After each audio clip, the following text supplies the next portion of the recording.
Hey guys, this is Susan and welcome to the second video in the emergency fund series. In this video, I'm going to be breaking down Dave Ramsey's 7 baby steps, starting with number 1, which is to save $1,000 in an emergency fund as quickly as possible.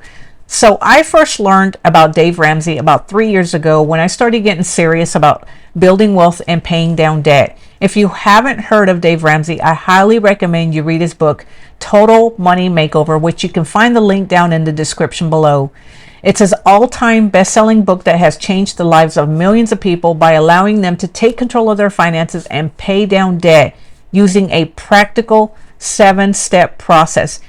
I've been implementing these baby steps for 3 years and it has enabled me to save over $100,000. So in this video, I'm going to give you an overview of each step so that you can better understand the concepts. So baby step number 1 is to save $1,000 in an emergency fund. Now, Murphy's Law states that if anything can go wrong, it will. And if you have $1,000 in an emergency fund, you can sleep better at night knowing that you are insured and you won't have to borrow money, put it on a credit card, or pull out your investments to pay an unexpected expense. Baby step number 2 is to start paying down your debt using the snowball method.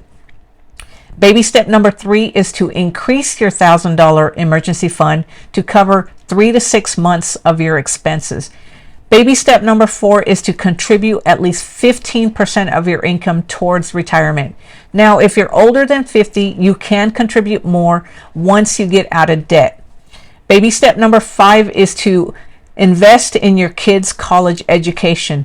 Now, if you don't have kids, what I did was I opened up a Roth IRA, or you can increase your retirement contributions. However, if you want to follow Dave Ramsey's steps to a T, what you would do is you would take any excess money that you have and throw it at your debt snowball so that you can get out of debt faster. Baby step number 6 is to pay off your mortgage. And baby step number 7 is to build wealth and give.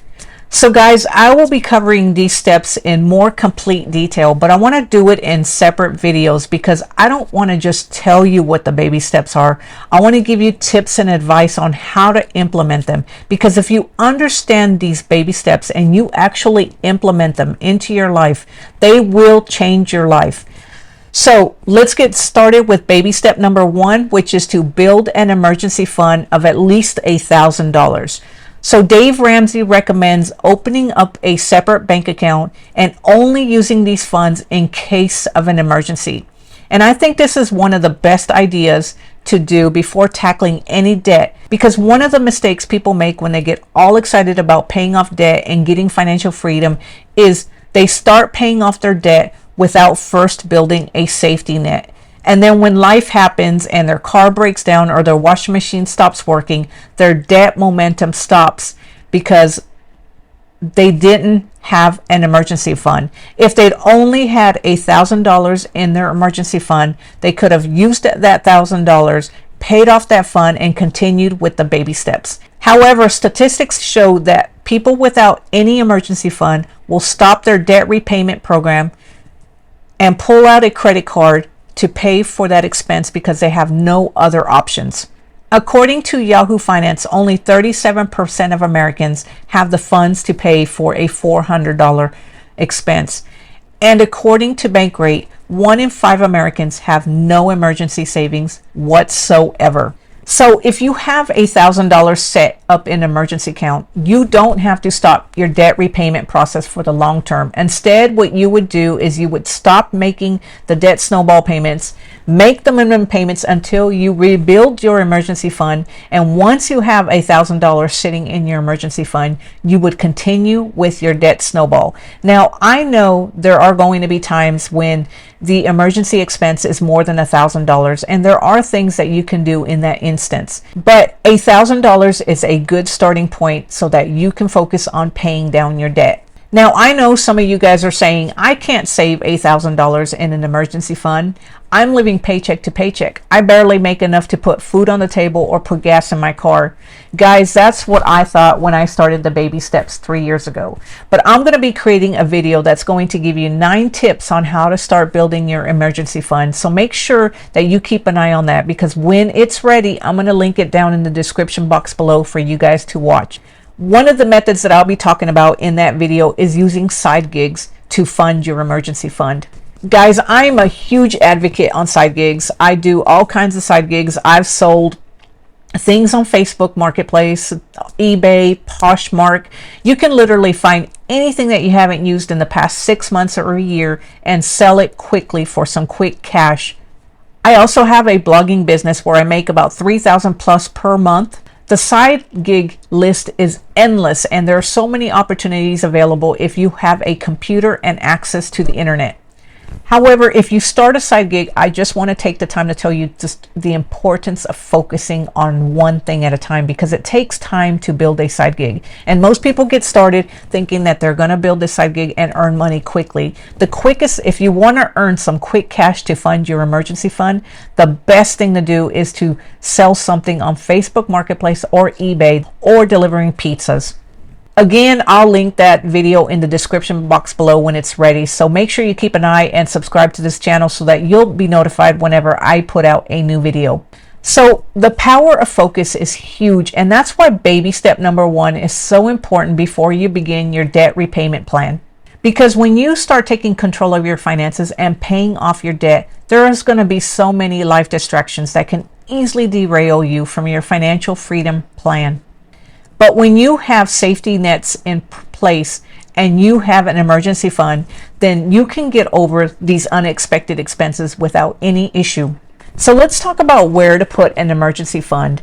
So guys, I recommend putting an emergency fund in a completely separate bank from your personal checking account. And the reason being is because you want to make it hard for you to access. Now, I recommend a online high yield savings account, but I know there's people who are not completely comfortable with doing online banking. And if that's the case, then that's fine. Open up a separate savings account at your physical bank across town or something. Make it hard for you to access to where you have to get into the car and go to that bank so that you can withdraw funds. This makes it harder for you to access, so you won't use it for a non-emergency expense, but liquid enough for you to access in case of an emergency. If you've been considering opening a high yield savings account for your emergency fund, check out this Goldman Sachs review where I explain the pros and cons and why I chose them over all other high yield savings accounts. And the important thing to remember, guys, is that your emergency fund is just for emergencies. It's not for a sale at your favorite store.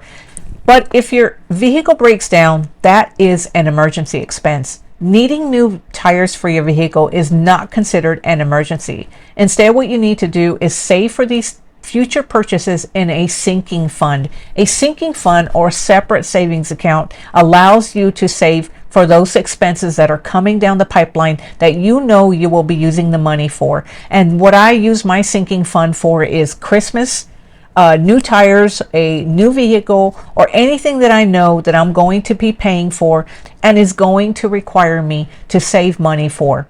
That said, if your tires have no tread and you've already been told that you need new tires and to be careful or they might blow on the interstate, then that is an emergency. But that money needs to be replaced back into your emergency fund before you continue the baby steps.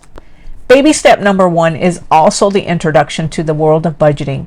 You'll never be able to take control of your finances and pay down debt if you don't create a budget or a spending plan and follow it month to month. A budget allows you to organize and make a plan to get out of debt. So those of you who were wondering how you were going to come up with $1,000 to start an emergency fund, a budget will help you see where your money leaks are, where you've been spending your money on things that don't matter. You can then use that money to push that money into your emergency fund and build up that $1,000 cushion. However, for this to work, you have to stick to your budget month to month.